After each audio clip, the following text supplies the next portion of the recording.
এইদিকে এইদিকে না, হাই করো, এইদিকে তাকা, এইদিকে এই ক্যামেরাটার দিকে তাকা। এই গুড মর্নিং বন্ধুরা, তোমরা সবাই কেমন আছো? আশা করি সবাই ভালো আছো। তো চলে এলাম আবার একটা নতুন ব্লগ ভিডিও নিয়ে। তো আশা করি তোমাদের এই ব্লগ ভিডিওটা ভালো লাগবে। তো এটা হচ্ছে অনেক দিন আগেকারই ব্লগ, আমি পোস্ট করতে পারিনি। তার একটা কারণ হচ্ছে আমার যেহেতু শরীর অসুস্থ, তাই আমি তোমাদের সাথে কোনো ব্লগ শেয়ার করতে পারছি না, অনেক দিন পর পর শেয়ার করছি।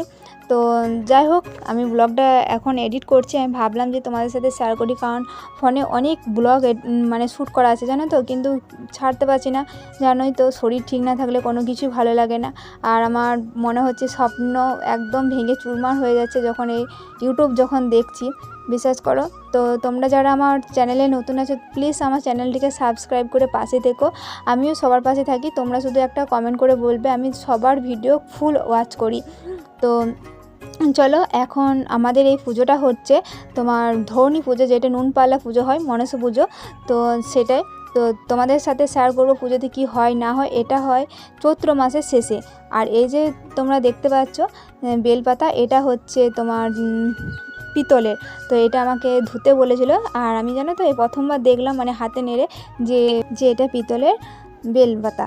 তো যাই হোক, আমি প্রথমে বুঝতে পারিনি, তারপর বললো বুনো যে এটা বেলপাতা। যাই হোক, আমি প্রথমে মানে বুঝতে পারিনি, যেহেতু এটা কেমন একটু পুরনো হয়ে গেছে, সেই জন্য সিঁদুর আড়ি দিয়ে।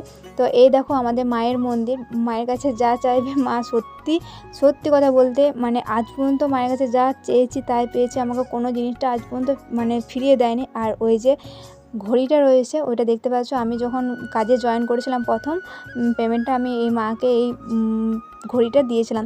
তো আগের ভিডিওতে আমি শেয়ার করেছিলাম। তো দেখতে পাচ্ছ এই যে আমাদের মন্দির। তো দেখো, এখন সবাই গ্রামের সবাই পুজো দিতে আসছিলো, আর আমি আর বুনু ছিলাম। আর দেখতে পাচ্ছ আমি নাইটি পরে চলে গেছি, যেহেতু খুব তাড়াহুড়ো করে গিয়েছি ওখানে। তো যদি বা সাজগোজ করতে যায় তাহলে অনেকটাই দেরি হয়ে যাবে, তাই যেহেতু বাড়ির পুজো যদি বা একটু লেট করে যায় তাহলে কিন্তু সেখানে সভা পায় না। তো মানে কি বলো, তাই বলে আমি এই নাইটিটা পরে যে আমাদের পুজোটা কাটিয়ে দিয়েছি তা নয়। আর তোমরা দেখতে পেলে যে পদ্ম ফুলগুলো কি সুন্দর ছিল, তাই না বলো? আর এই যে দেখো সবাই প্রণাম করছে, পুজো দিতে এসেছে, খুবই ভালো লাগছিলো জানো তো। কিন্তু জানি না কখন হুট করে আমার শরীরের মধ্যে এত রোগ জ্বালা ঢুকে গেলো, বিশ্বাস করো খুবই কষ্ট হচ্ছে এখন। এই যে ব্লগটা এডিট করছি না, বিশ্বাস করো খুবই কষ্ট। হাই করো, এইদিকে তাকা, এইদিকে এই ক্যামেরাটার দিকে তাকা, এইখানটায় তাকা, হাই করো। তোর বাবা বলে খুব ভিডিও করিলে, হ্যাঁ? আরে কুটকুটি চান করলি? দেখবি? হ্যাঁ, এই ভিডিওটা দেখবি তো ফোনে, তোদের ফোনে দেখবি? হ্যাঁ, যা ওটো ওটো। খেয়েছিস মুড়ি? খেয়েছিস? বুনি কি করছে ছোট বুনিটা? আজকে কি পুজো বলতো? বলতো কি পুজো? মা বলেছে কি পুজো আজকে, জানো না? বলবা? আজকে ধরনী পুজো। কি পুজো বলো তো? বলো ধরনী পুজো, বলো বলো ধরনী পুজো। যাও ওঠো, উঠবে না, বসে থাকবে। চল এদিকে আয়, দেখতে পাবি তবে, দেখাবে তোদেরকে। এদিকে আয়, এই তো দেখা যায় এমনি। তো যাই হোক, আমি দেখো এবার বাড়ি থেকে কিন্তু ড্রেস চেঞ্জ করে একদম চলে এসেছি, একদম মায়ের মন্দিরের সামনে বসে। আর যেহেতু উপোস করেছিলাম, সেহেতু মানে শরীরটা ভীষণ রকম খারাপ করছিলো জানো তো। কিন্তু আমি কিছুতেই বুঝতে পারছিলাম না যে আমার শরীরটা কেন এত খারাপ করছিলো। কিন্তু কি করে জানবো বলো, আমার শরীরের মধ্যে এত রোগ জ্বালা ঢুকে আছে। আর না খেয়ে থাকলে না আমি মানে কিছুতেই থাকতে পারতাম না, মানে থাকতে পারছিলাম না, খুবই কষ্ট হচ্ছিলো। কিন্তু তারই মধ্যে ছিলাম। তো বড়মাকে বলছিলাম আমার খুবই শরীরটা ক্লান্ত লাগছিলো, মাদেরকে বলছিলাম। তো আমাকে বলছিলো যে জল আরে খাওয়ার জন্য। কিন্তু কী বলো তো, মানে এই উপোস আরে করলে না মানে কোনো কিছু খেতে মানে মনে হয় না, কেন জানি না। আর যারা মনসা পুজো করো তারা জানো যে ওটা কত বড় একটা উপোস। দুর্গা পুজোর থেকেও একটা বড় সব থেকে উপোস হচ্ছে মনসা পুজো, যেটা যারা করে তারা জানে যে ওটা কত বড় একটা উপোস। তো সেই উপোস করতে পারি, সেই উপোস করলে কিছু হয় না। আর কি বলো তো, এই পুজোটাতে না এতটা উপোস করতে হয় না, উপোস করতে হয় মনসা পুজোর মতো এতটা করতে হয় না। আর এদিকে দেখো ঠাকুরমশাই সবাইকে শান্তি জল দিচ্ছিলো, স্নান জল দিচ্ছিলো, টিপ দিচ্ছিলো। আর এখানের মধ্যে আমি একটু ভিডিও করছিলাম, আর কেমন জানি লাগছিলো, মানে ভালো লাগছিলো না কিছু, যে সব কিছু ফাঁকা ফাঁকা লাগছিলো। এখন বুঝতে পারছি কেন এসব হচ্ছিলো আমার সাথে। তো চলো তোমরা ভিডিওটা দেখতে থাকো।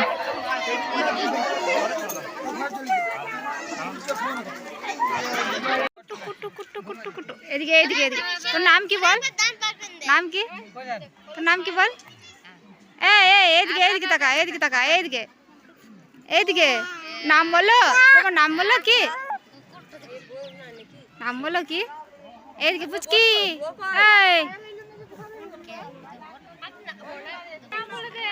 এই আরো দেবে তো, আরো দেবে তো। নাম বল। এইদিকে এইদিকে। নাম বলো।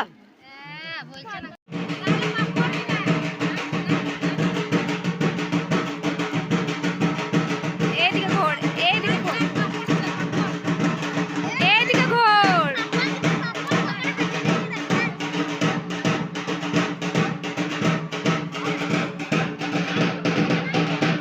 তো দেখতে পেলে পুচকিটা, ও সত্যি খুব মানে মিশুকে বলতে পারো। একদিন হঠাৎ মানে ওর সাথে আমার দেখা হয়েছে, ওদের পাড়ায় আমি পড়াতে যাই। তো ওকে আমি বলছি আমাদের বাড়ি যাবি? তো ও মানে এক চান্সে বলছে হ্যাঁ আমি তোমার সাথে যাব। তো দেখো বাড়ি চলে এসেছি। বাড়ি এসে যে প্রসাদ ছিল বেঁচে, সেই প্রসাদগুলো সবাই মিলে ভাগ করে নিয়ে এসেছি। আর কি বলতো, শুধুমাত্র আমাদের পাড়ার যে আছে শুধুমাত্র আমরা নিই না, বাকি আরও অনেক সবাইকে এই প্রসাদগুলো দেওয়া হয়, জানো তো। বল আমার ব্লগ কি? জানি না। ফটো তুলতে লাগি। বল বল কি বলছে? আমি এমন ব্লগ পোস্ট করি নাকি যে ভাত খেতে খেতে ব্লগ শেষ হয়ে যায়। ভাত বাড়তে যায়, ফোনটা নামিয়ে দিয়েছে আর ব্লগ শেষ আমার। ওরকমই তো হচ্ছে তো। আগে এই এখনই মানুষ দেখে না, যদি এবার ওই 20 মিনিট 30 মিনিট ব্লগ দিয়ে দিই তাহলে কেউ দেখবে? যত ছোটো ছোটো দেবো তত ছোটো ছোটো দেখবে, বুঝলি? তোর এই টিপসটা দেখিস। ভালো লাগলে না না থ্যাংক ইউ না, ধন্যবাদ না, ঠিক আছে ঠিক আছে। হলো কি হলো?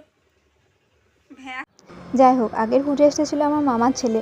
তো যাই হোক, ও আমাকে বলছিল দিদি এত ছোট ছোট ব্লগ ভিডিও দিচ্ছিস, আমার কিন্তু ভাত খেতে বসে মানে ব্লগ শেষ হয়ে যাচ্ছে। তো এটাই বলছিল আর কি। তো তারপর আমি কিন্তু চলে এসে একদম মায়ের মন্দিরে, মা কালী মন্দিরে আমি ফটোশ্যুট করার জন্য আর কিছু ভিডিও শ্যুট করার জন্য। তো বিশেষ করে এই দিনটা আমি কোনো দিনও ভুলবো না গো। খুবই ভালো ছিল একটা দিন, কিন্তু জানি না কেন জানি না হুট করে ভগবান আমার শরীরের মধ্যে এত রোগ জ্বালা বেঁধে গেল। তো ভগবানের কাছে আমি এইটাই চাই যেন আমাকে তাড়াতাড়ি সুস্থ করে দেয়। আমি ভালোভাবে বাঁচতে চাই, ভালোভাবে থাকতে চাই, ভালো ভালো কাজ করতে চাই। তো যাই হোক, সবাই ভালো থেকো, সুস্থ থেকো। আজকের মতো ব্লগটা এই পর্যন্ত রাখলাম। দেখা হচ্ছে তোমাদের সাথে পরের ভিডিওতে। ততক্ষণের জন্য সবাই ভালো থেকো, সুস্থ থেকো। আর হ্যাঁ, নিজের খেয়াল রেখো আর মা বাবাকে ভালো রেখো। টাটা।